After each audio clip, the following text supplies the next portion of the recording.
What is up, everybody? Welcome back to another episode of The Building Code. I am Charley Burtwistle, and as you may have noticed, if you're a longtime listener, we have recently switched from weekly recordings to monthly recordings. The goal of that, instead of the 20-minute kind of weekly quick hitters, is to have a month long to find fantastic guests and fantastic co-hosts, prep a little bit more and get a little bit more in the weeds, so there's a little bit more juice to each recording. This is our second one that we've done this way. Very, very exciting. With that, though, as we're getting more in the reads, we need smarter people, because you guys know, if you've listened for a long time, that I am not able to get that deep when it comes to actual construction or Buildertrend knowledge. So today with me, I have one of the best in the business, Sarah Kate. How are you doing? Hey, thank you. I'm doing great. I'm honored to be here. Yeah, with the podcast legend. Thank you. You are one of the few people, not few, I get a couple compliments, but I do always appreciate when you teams me like, hey, great recording yesterday. I really enjoyed it. I listen, I'm a fan. Long-time listener, first time on. Mm-hmm. So tell the people a little bit about what you do here at Buildertrend. So my name is Sarah Kate Hartt. I am a senior product manager here at Buildertrend. I work in our financial services business unit, so all things payables, receivables, and today I am your guest co-host and super psyched to be here. Super excited to have you. Like I said, we bring in smart people to make me look good. So Sarah Kate is one of the smartest, and today we're talking cash. All things cash, and we have one of the smartest cash people in the business as well, too, with Elizabeth Splan. Elizabeth, how are you doing today? I'm good. How are you? Doing fantastic. Thank you for joining us. We really appreciate it. I always like to start off these interviews with just a real simple question. Tell the listeners a little bit about yourself, kind of where you're from, where you came from, how you got to where you're at today. Well, my name is Elizabeth, and I grew up actually in northern Georgia and made my way to Michigan at about 16 and worked with my uncle's company and found finance to be a natural thing that happened to me. I just could see the numbers, could see issues within the numbers, and enjoyed it, which I know is a little nerdy. But instantly at a young age, started in finance, went to college. Right out of college, got a job, and I haven't looked back. I love dealing with numbers, cash flows, anything, accounts, receivable, payable, money. I even enjoy counting out money. Give me some cash, I'll count it out. That has to be one of the more satisfying tasks. It is. It's still fun, yeah. And so, still just growing in my career and finding ways to advance and grow and partner with people that are smarter than me that can help make things easier. Tell us a little bit about Finished Basement Plus, kind of how you got there and a little bit about the business. So I ended up there about 4 years ago, just under 4 years ago. I was very unhappy in my previous position and found them and actually started out as a part-time assistant bookkeeper to the owner. And very quickly, my skill set was there. I just, wanted out of where I was and grew into their director of finance and HR very quickly, joined the leadership team, and actually more recently was promoted to the integrator, which is essentially the general manager of the company. So congratulations. Again, thank you. Again, very solution-minded, process-oriented, and I love looking at the numbers. Well, it's only 8:30 here, but it's 9:30 there. So if you want to pop some champagne, we can celebrate a recent promotion. I think It happened a little bit ago, but I haven't changed my... Integrator is a title not many people are familiar with it. It sounds sweet. Yeah. Well, it's an EOS. So if you're familiar with the EOS, the entrepreneurial operating system, it's, kind of like their name for what I do. But basically I'm finance driven and process oriented within the company and gain alignment and clarity across all departments. And Elizabeth joined us for a recent webinar, and honestly, like your growth trajectory and the company's growth trajectory in the last few years is just so impressive. So excited to be able to kind of dig into that a little bit more today. And I know every time we talk with you, we come away with kind of fresh takeaways, things that can be implemented, this day, this week, this month, to support a stronger cash position. And so it's just really exciting to be able to sit down and chat. Well, thank you. And how big is the business? So we have currently 78 employees. Wow. Okay. Yeah, we've grown substantially since I started. I started in January of 2022, and I was the 48th hire in the company. So we pivoted very quickly into that FMLA and that 50, person grouping that required us to have different regulations. And then, since January of 2022, we've fluctuated between about 85 and 75 employees, give or take based on needs and wants and growth. And then what we've also done is really become efficient within our departments. So that's allowed us to gain positions that maybe eliminated another one or something along those lines. So perfect. And I'm going to guess by the name that Finished Basement Plus do basements. We do. We actually, our new branded name since 2023 is Basements Plus. Okay. Which we have Finished Basements Plus, which is 23 years old. It's been in business for a long time. Husband and wife run, amazing company. And in 2020, they had an opportunity to add Dry Basements Plus, or a basement waterproofing aspect to the company. And so we're the only company in the Midwest that we know of that can take your basement from dry or wet to dry and finished all at one project. There you go. Love that. Amazing. So we are here to talk about cash flow. That's kind of like the lifeblood of any business. And you are kind of a, unique person in this business who is in it because you love the numbers. A lot of people are in this business because they love the craft. And so how lucky, a team is to have somebody like you with your skill set. But what are some of the signs that cash flow is like limiting a business? What are some red flags that you usually look out for to know that something needs tuning or adjustment? Well, I mean, there's the obvious signs, right? Like you can't pay your vendors, you can't pay your employees, whatever that might be. But then there's the signs. Are you really focusing on credit? Are you, using lines of credit cards, things like that in order to get through to your day to day? And most of the time that happens when you're just not managing your cash the right way, or you don't have the right process in place or tools in place to have that consistent cash flow. And what does that look like? I mean, thinking about your team, what are the processes that you've put in place that help your team to feel like that part of the business is managed well?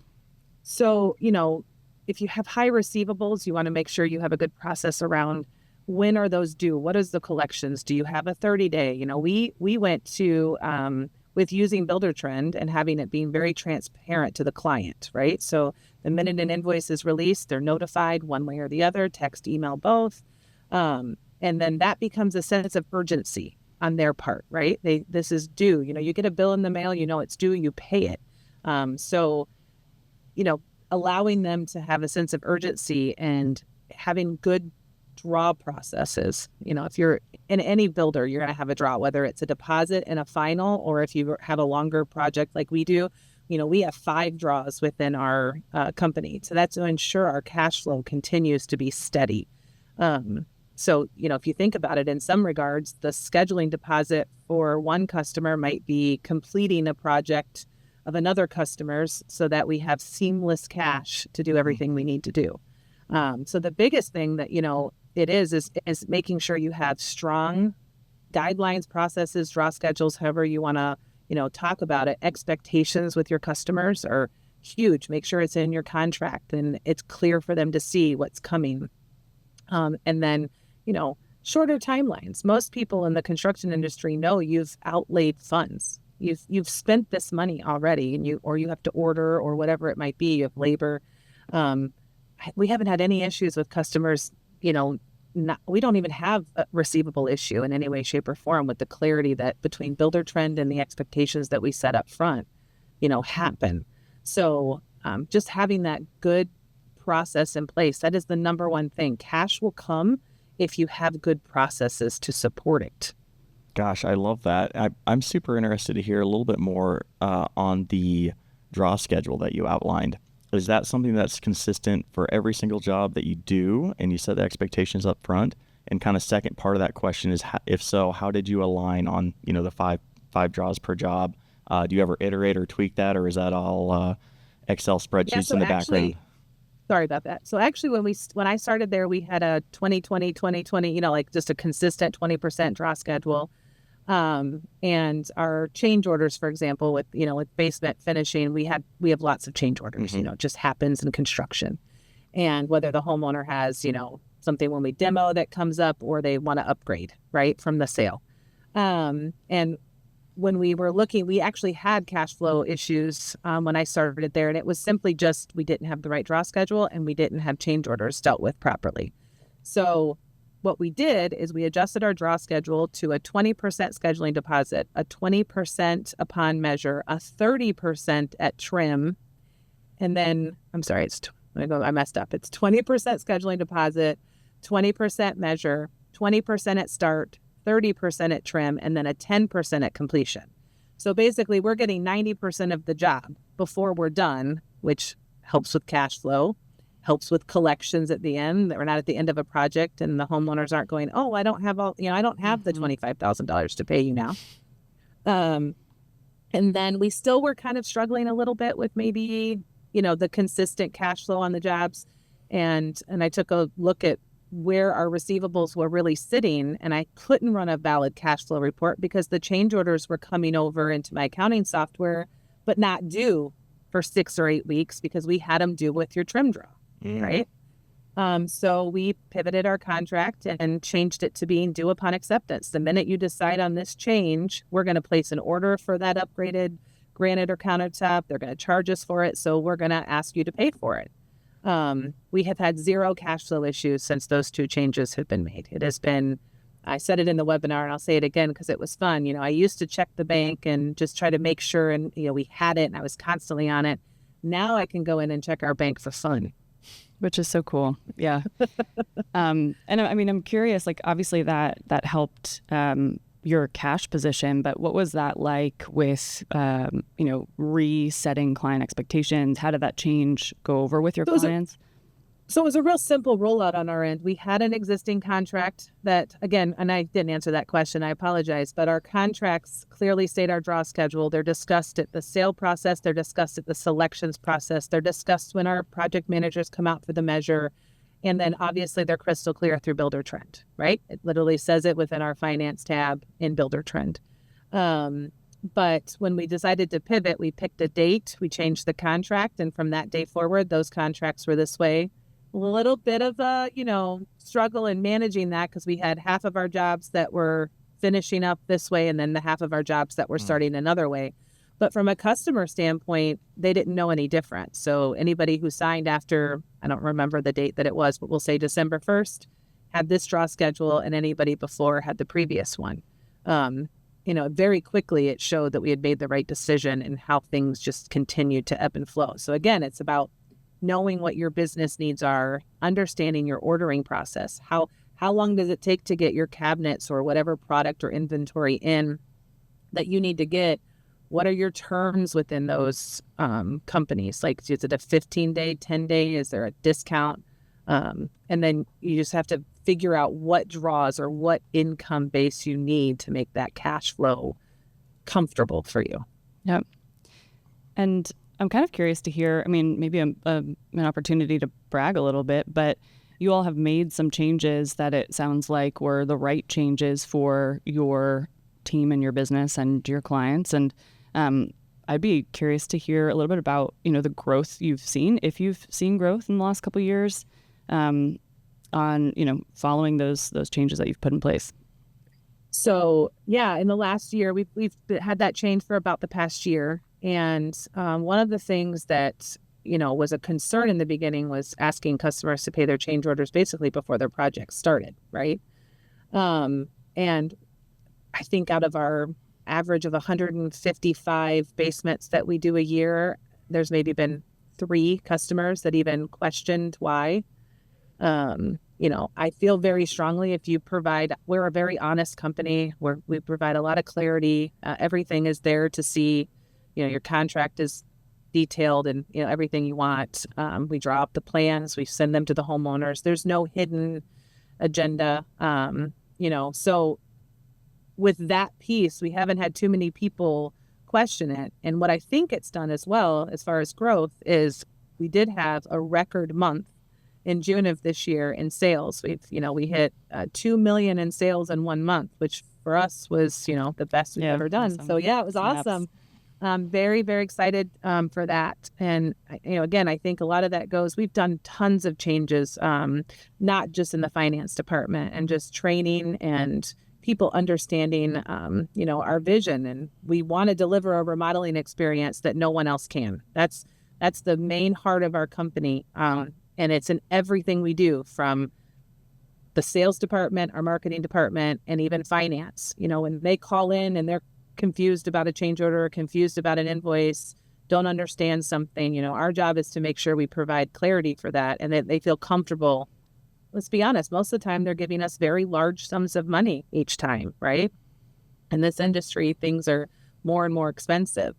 So it's important that you give them not only the support and understanding, but the clarity. And I know this is a Buildertrend podcast, and I don't mean to keep plugging Buildertrend, but the clarity that Buildertrend provides to the homeowner, whether you're a fixed cost or you're a cost plus, the details are there. The information is there. They can see their schedule, what's coming, linked to the draw. Okay, in 2 weeks, I know I have my trim is going to be done, so I know I have a draw due. Those are all things that make it seamless in my world. Yeah, that's a great call out, and actually segues really nicely into my next question.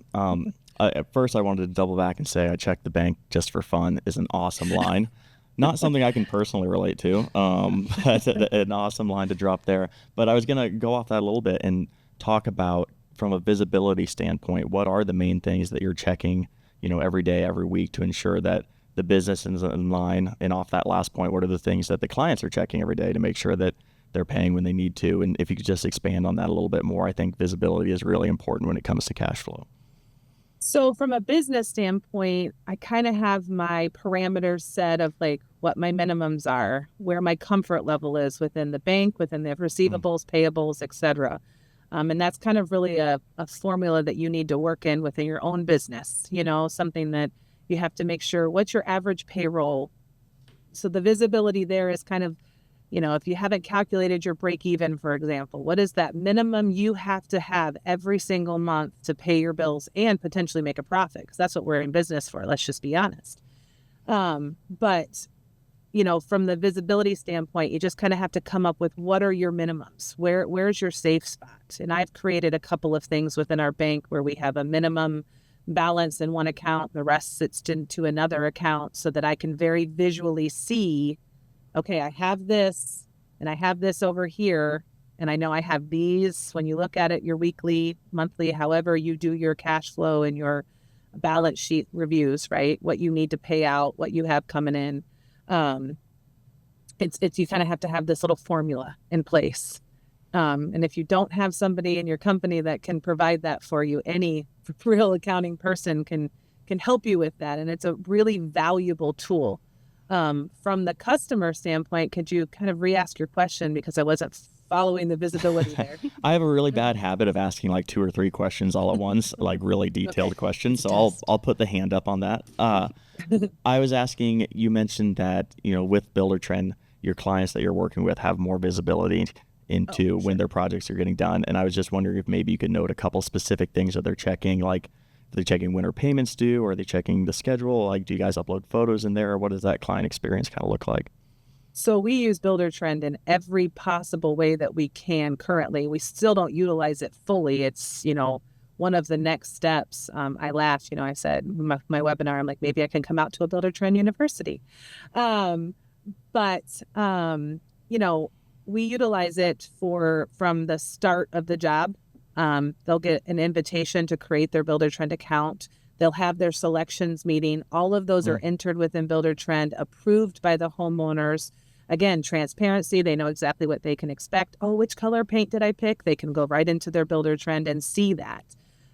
We take all of our measures. All of our plans are digitally uploaded. We've recently rolled out a digital measure process within Buildertrend. So the plans are opened right within Buildertrend, edited within Buildertrend, and then saved for not only the homeowner, but our developers to see, verifying, measurements down to the inch and or quarter inch, making sure everything's ordered exactly the way it needs to be. 100% of our process from start to finish flows through Buildertrend for the customer side. and then when their schedule goes live, we're getting ready to start their job. When are the guys going to show up? When are our, trades going to be there? What does it look like? We have Michigan, right? We get cold here, we get hot here. So there are times when we're doing drywall, for example, that in demos, we ask that we shut their furnace down for that time while we're there so the dust doesn't get, and that's all communicated directly through Buildertrend, through automatic emails and notifications and to-dos for the customer, also within their schedule, right? So we have a demo that's triggered on that date. This email is sent 2 days prior. Hey, this is what to expect.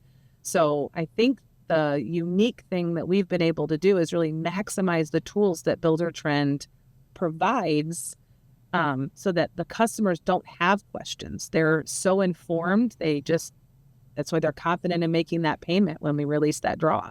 They know exactly what's happening and when, in every piece of their job from start to finish. Well, you got to be careful, Elizabeth. I think if you come out to BTU, you may end up teaching a class. So I'm not sure if that's something that you should really be pushing for, because we might put you to work. Buy the tickets. Let's get her out here. No, that's awesome. Maybe last kind of question here before we transition.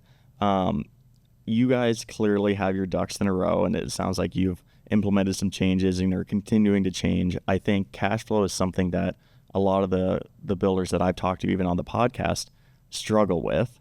So maybe some guiding words of wisdom. If someone is listening to this and they're like, okay, I got to get serious about this. I got to figure out my draw schedule, or figure out my visibility, figure out my receivables. What's a good place to start if someone is ready to kind of commit to cash flow and commit to kind of figuring this out for the first time? Forecast. So sit down with Excel, somebody who's, got some knowledge of it. Look at what your receivables are. Look at what your goals are set. We have this great spreadsheet, and I hate to, use Excel in this particular scenario, but the owner and I sat down and we call it the windshield, because, in the finance world, we're always looking backwards, right? I'm providing your financials for the month that we just finished. So how did we do? But where are we going is really something that is pivotal in the finance world. So we look at, what projects do we have out there in our backlog that's going to start? What are their dollar amounts? What do those draws look like, right? What is it? When do they anticipate to close? And we kind of have this document that kind of shows us this is where we should be when we close. What are we in September? When I close October, I should know this amount of money should be in my revenue. This is what we should look like on the top line of my P&L. And if I don't, well, there's a red flag. And that kind of helps with your cash flow. And then set a good goal. What is the minimum that you need? When I talked about calculating your break even, what is the minimum you need in your company to break even or to make a profit? And you put those numbers in, and I can kind of give you an example. So we have what we call our start calendar, right? So these jobs are sold and they're going to start this week. Within that, I know what that revenue looks like. And our average job from start to completion is about 3 months. So we just average those out. So if I start a job in October, January is when I'm going to potentially see that contract end and that revenue come to play. So those numbers are sitting in my January close estimates, and I have transparency of what I'm going to have in those months. If you can see 3 months out, 4 months out, 5, 6, even a year out, if you have enough of a backlog, depending upon what type of company you are, then hey, I need a few more sales to end this month so I can make sure I can meet payroll. I can pay my vendors. I can pay myself. That's an important thing as well, right? The owners need to get paid as well. They're working pretty hard. Absolutely. So visibility, transparency, forecasting. I think a lot of the smaller, companies sometimes forget that they're just out there hustling, and I get it. I've seen it. I've been there, but you have to kind of predict what's coming. It's not perfect. There's no crystal ball. Boy, I wish there was, but if you can predict what your cash flow will be, if you can predict what your revenue will be, I should say, and you can make sure that you're hitting your targets and you have a goal in place. Let's just say you need to start $100,000 of jobs every single week in order to hit that goal that you have, which means you're going to have to complete $100,000 in jobs every week. to have that money hit the bank and hit your P&L. That's the magic. I love that. I think it's actually a really good segue to some questions I have for Sarah Kate, because she's leading the charge on the Buildertrend side of our online payment solution.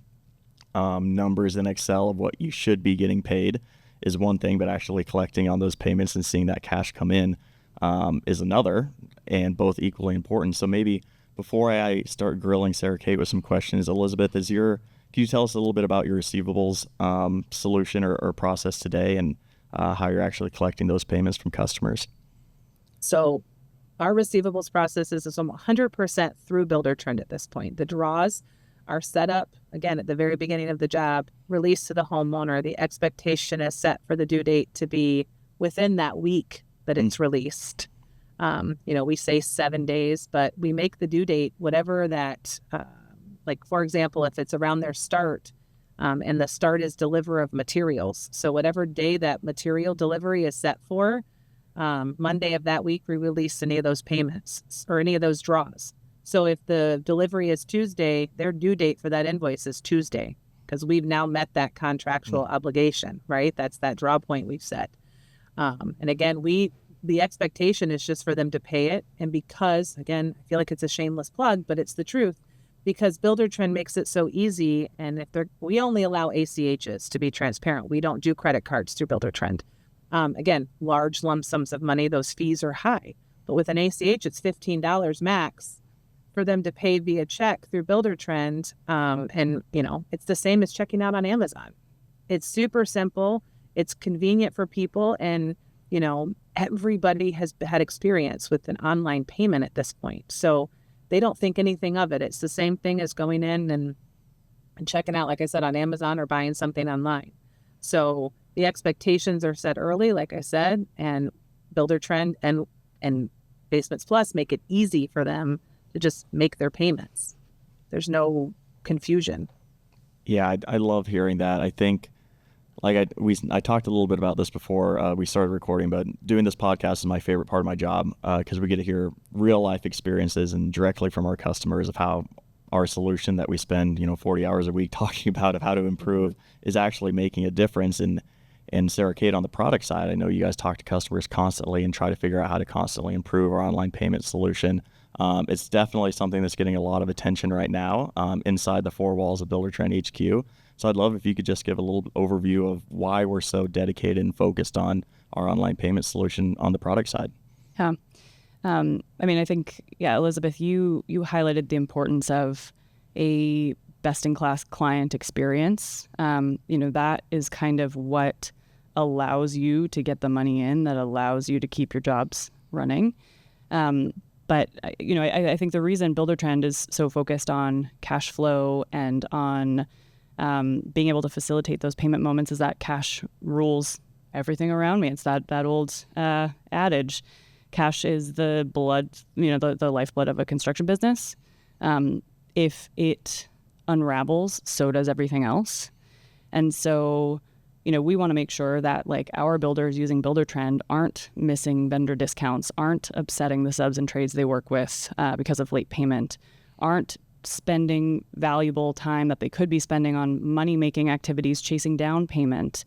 We want to make sure that they have time and energy and breathing room to do the things that they like, that inspired them to go into this business in the first place, to be able to invest in growth and efficiency. I think, Elizabeth, one of the reasons your team has been able to build and really solidify more efficient processes is that you found a way to get in a strong cash position, to give your team that breathing room, to kind of put your heads down and focus on building for what's next and not just surviving today.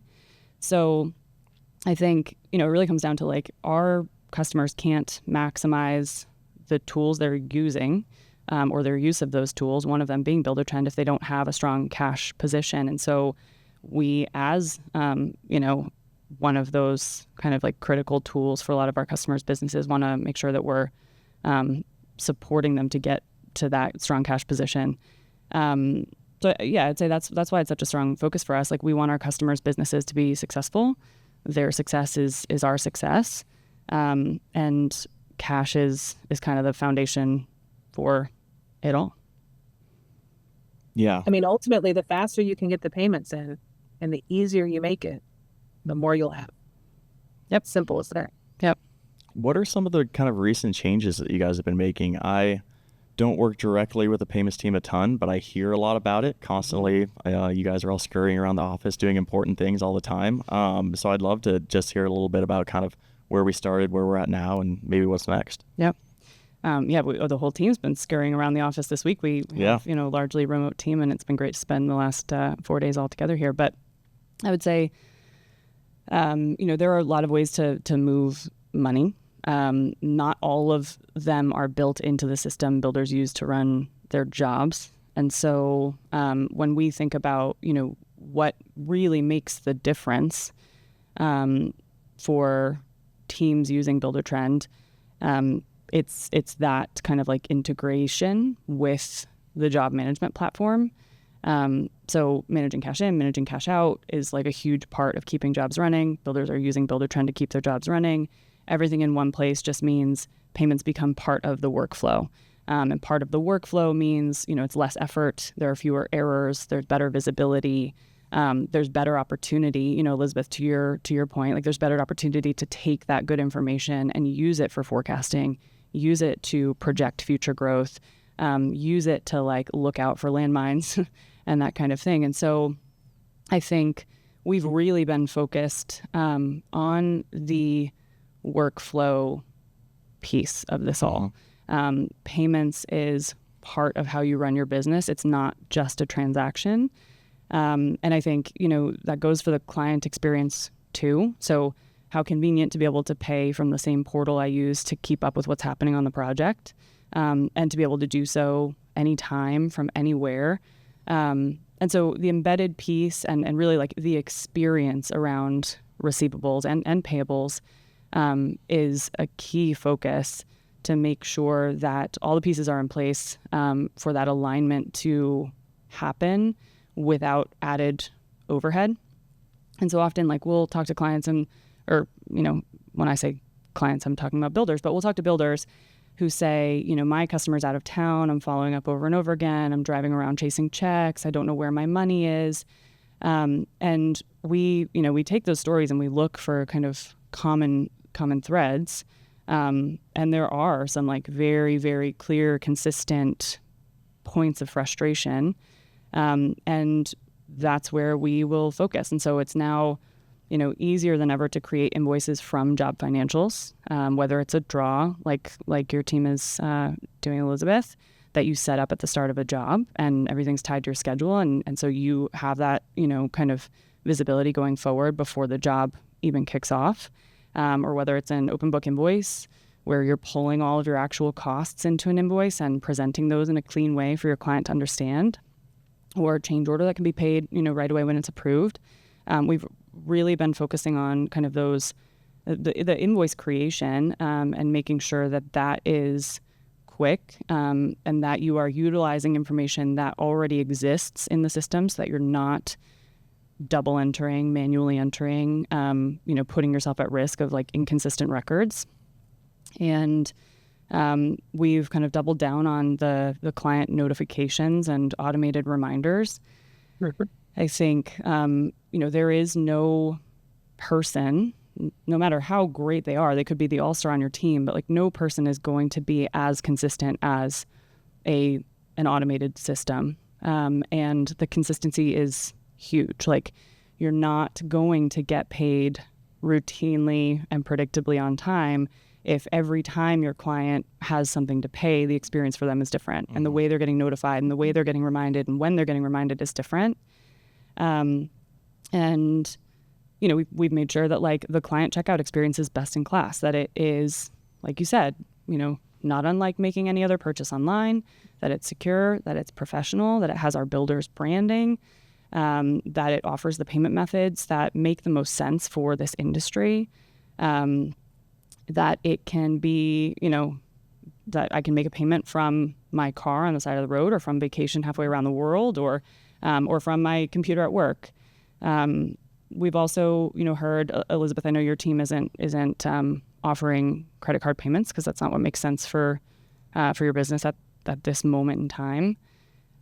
But builders can now pass credit card fees on to their clients, which is, a small change, but a meaningful one. It allows builders to give their clients more flexible ways to pay, more ways to pay, I guess I should say, without taking that hit of the fee. And then I think, on the backside of it, just like the real-time updates that make sure the right people know exactly which payments are coming in when, both on the builder side and on the client side. So clients are also getting clear confirmation. So nobody's wondering, did you get my payment? Nothing feels worse than submitting, $100,000 payment and then not knowing after you hit submit whether it went through or whether the person on the receiving end got it. And so we make sure that we're taking on, that task of confirming with the client. So yeah, I mean, it's kind of like all of those little moments in the workflow where something could go wrong or where somebody could be left wondering if they did the right thing or if they're doing the right thing.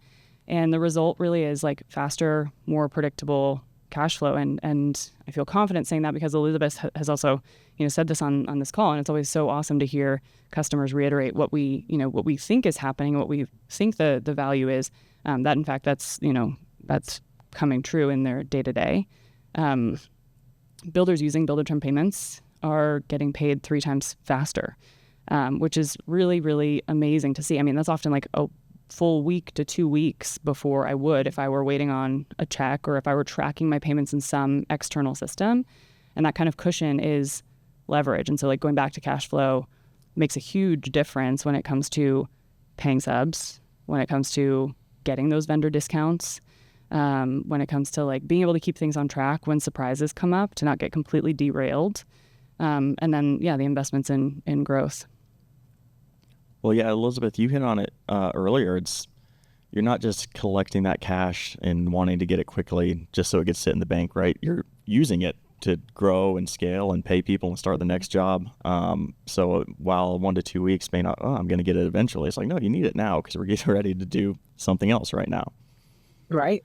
Well, and I want to touch back on what Sarah Kate said, all the automations and all the things that you're doing ultimately, and I'm sorry if this is a little bit cheesy, but it builds trust.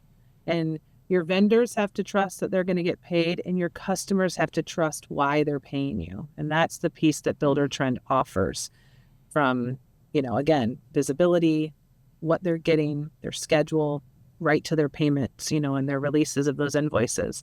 That's why Buildertrend payments work in my mind. You've built a platform that can allow the homeowners or the customers, whatever, and the vendors to know exactly what's coming and when. And that's just trust. And that's why we do what we do. That's why we choose who we work with, or why our customers choose us as a builder, right? Yeah. Trust. And nobody really likes to talk about payments. Like, you don't want to talk about the obvious. You're in business to get paid. You're providing professional service. Of course, there's an expectation you're going to get paid, but you want to be talking about the job. You don't want to be, knocking down doors and kind of, making the invoice like the base of your relationship with your client. And so to kind of have some of that set up, set the clear expectation, and then sort of set it and forget it, allows you to build a different kind of relationship with your client, which I also think is really important for like the referral for the next job and all the rest. Yeah. I mean, you want to build excitement around them paying you, right? Mm-hmm. Ultimately, hey, I'm releasing your trim draw. So that means your job is like starting to come to a close. You can start to see the wood, all the little nuances coming together. Your cabinets are going up. So they're excited to pay that because they've seen what's happening. I love that. Yeah. Yeah, this is awesome. I think, Sarah Kate, I'm super glad you joined us today because it is cool for me personally to talk to someone from our customer base that's actually utilizing our system and someone from our product team that is actually building for our system, and hear how aligned those two stories and goals are. Because you've been here for a while now. Like, it hasn't always been that way. We've made a pretty intentional shift in the last 2 years or so to listen to our customers more, build exactly for what they're asking for exactly how they're running their day-to-day, how they're running their business, as opposed to just building stuff that sounds or seems cool. And so it's cool to see that come together and how closely aligned you and Elizabeth are. Yep. Yep.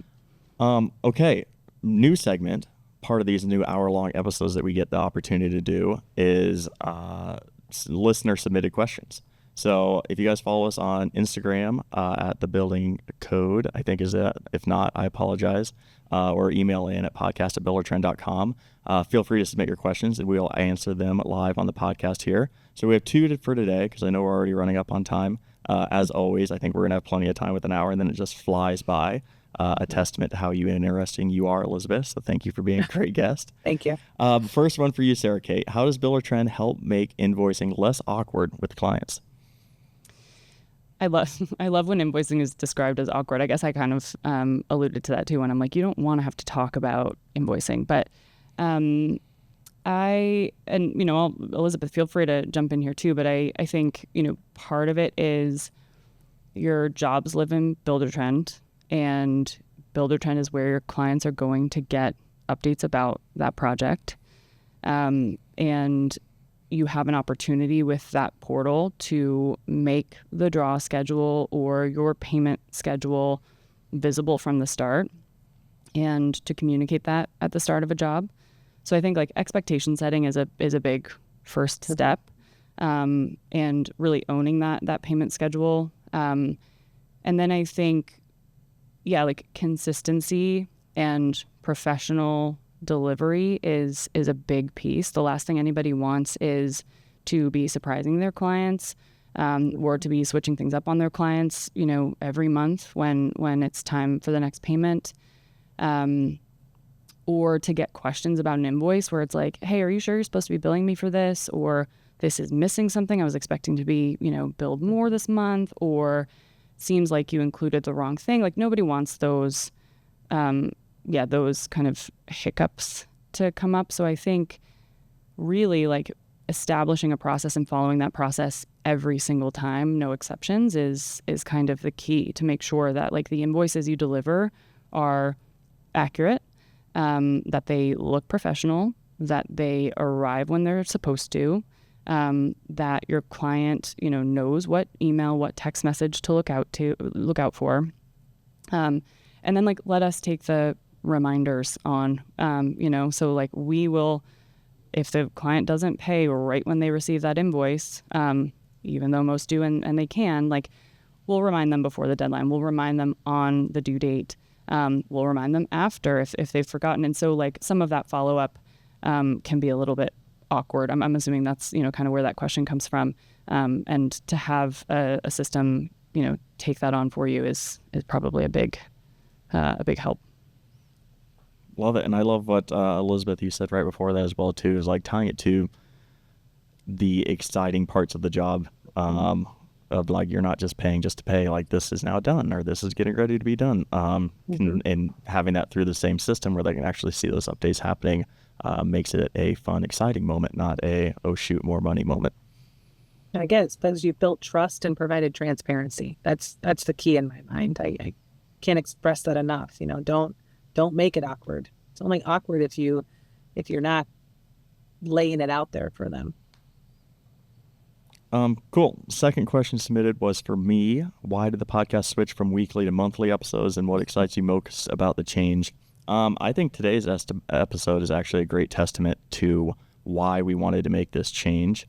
Before, when we were doing weekly 20-minute episodes, intros alone, like how you got into what you're doing today, can last 20 minutes, and we were really leaving a lot of meat left on the bone to provide insights to our listeners in that we want to be, a thought leader in the space and provide those insights. And you should learn something from the podcast, not just hear me and Sarah Kate banter back and forth about why she was late to the recording today and things like that. So being able to have a customer perspective of not just what are they doing, but why are they doing it and the changes that they've seen because of it. And then also with a month cadence, it allows us to pair up with where our focus areas at Buildertrend are. Like we're constantly iterating and trying to improve the product, but sometimes we have bigger focus areas that we are focusing on as a business, and we want to provide the insight to our clients on what those are. So right now, payments is kind of top of mind for everyone inside the business. Sarah Kate's doing an awesome job, and the rest of her team of constantly iterating and improving that. We want to share those insights with our customers as well too. Buildertrend is a big system with a lot of features and a lot of use cases for it. But when we're investing substantial, time and money and people energy to improve an area, we want to let our customers know about that so that they can utilize it and adopt those new changes and pair it with an awesome client such as Elizabeth on how our customers are actually using those as well too. Doing it on a monthly cadence just allows us to spend a little bit more time and be a little bit more thoughtful to ensure if you are spending the time listening to me banter and rant, you're actually getting something out of it. So Elizabeth, I want to thank you again for joining us today. Sarah Kate, I want to thank you again for joining us. I think this is a perfect testament to what we want this new format to look like. Thank you. It was my privilege to be here. Enjoyed it. Great to be here. Sweet. I think that about does it. As we wrap up here, Elizabeth, any kind of final sage words of wisdom that you want to leave for our listeners? I mean, just again, forecast as best you can. That's the one thing about we're going back to cash flow, even leadership in your company, making sure your team knows what you need and why is, really important to growth and, building something strong. One thing I just want to add, when you talk about forecasting, your jobs are your business. And so staying cash strong really starts there. And I really love that you're using that kind of per job and cross job visibility that you have in Buildertrend to forecast in a smart way and spot issues early, make smart decisions about where to spend, hold, make adjustments. And so it's just really cool. I think those informed decisions are what keep businesses in a strong cash position in the long run. And I talk with builders a lot. You are, one of them, but every builder has a different way to make confident decisions. And it seems like you and your team have been able to make confident decisions much faster because you have such great visibility into what's going on at the job level and across all jobs. And so, congratulations on that. And it's just really awesome to hear from you. Yeah. Appreciate it. We work hard. Sarah Kate, for your sign off here, if our listeners are out there are super interested in Buildertrend payments, it sounds like something they want to implement. Where's a good place for them to go or a good place for them to start? Yeah. I would say talk to your account manager and we can get you set up or go straight into, your Buildertrend account company settings and you can get signed up for client payments today. And I would say, as soon as you're ready, this is just another thing that you will be able to bring into the fold so that all your systems are connected and things are getting updated without you having to kind of take a step outside and do this manually. So go into your Buildertrend account if you want to go the self-service route or talk to your account manager and we can get you set up to start collecting payments online. And to give your clients that, kind of elite experience where they open up an invoice in the portal that they know and love and they can just click pay from wherever they are. Or Sarah Kate's heading to the airport right after this. If you're super quick, you can chase her down, meet her at the airport, and she can help get you set up today. It's a small airport, so I'm sure you'll spot me. Yeah, I might be one of 5 in there. Yeah. Anybody listening, don't hesitate. Sign up for payments. Honestly, it will change your life. What's the worst thing that can happen? Positive cash flow? Elizabeth, you have some great lines. Gosh, we got to stamp these, put these on some T-shirts. I checked the bank for fun. Merch, yeah. What's the worst that could happen? Positive cash flow. No, that's a great note to end on. Elizabeth, Sarah Kate, thank you guys so much. And for our listeners out there, thank you for tuning into The Building Code. Until next time, I'm Charley Burtwistle. And I am Sarah Kate Hartt. Peace. See ya.